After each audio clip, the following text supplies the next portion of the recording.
Good morning, Wellport Middle and High School.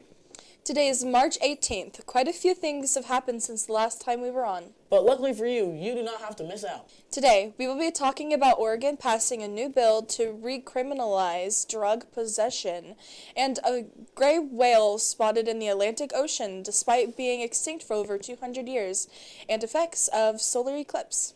I'm Ashton. And I'm Jessica Scalise. Welcome to the Shamrock Scoop.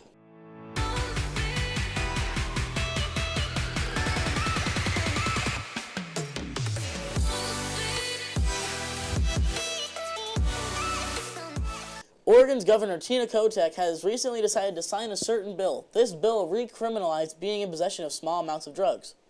When this bill is signed, it will end the law that was passed in 2020. The law was put in place as an experiment. The law measure 110 decriminalized small amounts of drugs. It was supposed to help people to go to rehab rather than jail. This was a failure. Sadly, for some, it's find it best to recriminalize these drugs for safety and health reasons. State officials said that in 2020, when the measure was passed, Oregon ranked last in the nation for providing access to substance abuse treatment. A yes vote for Measure 110 supported making personal non-commercial possession of a controlled substance no more than Class E violation, which was a max fine of $100. The law also tried establishing drug addiction treatment centers and recovery programs funded in part of the state's marijuana tax revenue and state prison savings. A no vote opposed reclassifying personal non-commercial possession of a controlled substance from Class A misdemeanor to a Class E violation, thereby maintaining the existing maximum penalty for a Class A misdemeanor of 1 year in prison and a $6,250 fine. Overall, yes votes were at 58.46%, and no votes settled at 41.54%. If you or someone you know is having issues with drug abuse, don't be afraid to reach out for help. Next, we have Cassidy in the studio with us for some sports news of the week. That's right, Jess. High school track and field had a meet last week, and golf has a tournament on March 18th at North Marion High School. Today, we also interviewed some students about their thoughts on the new Mike Tyson and Jake Paul fight. Who do you think will win? I think that Mike Tyson sweeps. Mike Tyson. I've never been more excited to see Jake Paul get punched in the face. Between Mike Tyson and Logan Paul. No, it's good. Oh, well, that's how much I'm in pop culture. But based off of what I've seen in my knowledge of boxing and fighting, I think that if it's a first-round fight, Mike Tyson wins. He's going to knock him out in the first round. However, if the fight goes more than first round, I think that Jake Paul wins because he's younger, has more stamina. Mike Tyson's going to get tired. So it all really depends on how the fight goes. Thank you. Softball and baseball both have home games today against North Douglas. On March 22nd, baseball will be playing Oak Ridge and softball playing Sheridan. On March 10th, LSU and South Carolina's women's basketball teams were going head-to-head in the SEC Tournament Championship. With 2 minutes left of the game, a fight broke out, ending with both benches and certain players on the court ejected. It all started because Floyd J. Johnson shoulder-checked another player at the half-court line. Then Camila Cordorso runs up and pushes Johnson to the ground. That's when coaches, players, and fans ran out and started the whole situation. 6 people total were ejected and sat in the locker rooms for the last 2 minutes of the game. The final score was LSU with 72 points and South Carolina with 79. It was recently also announced that former Seattle Seahawks and Denver Broncos quarterback Russell Wilson has signed with the Pittsburgh Steelers. Head officials from the Broncos football team wish him well with the Steelers, and they are thankful for his contributions and determination while playing. The Broncos aim to build the strongest team possible for the upcoming 2024 season. Be on the lookout for who your favorite team drafts soon. And back to you guys.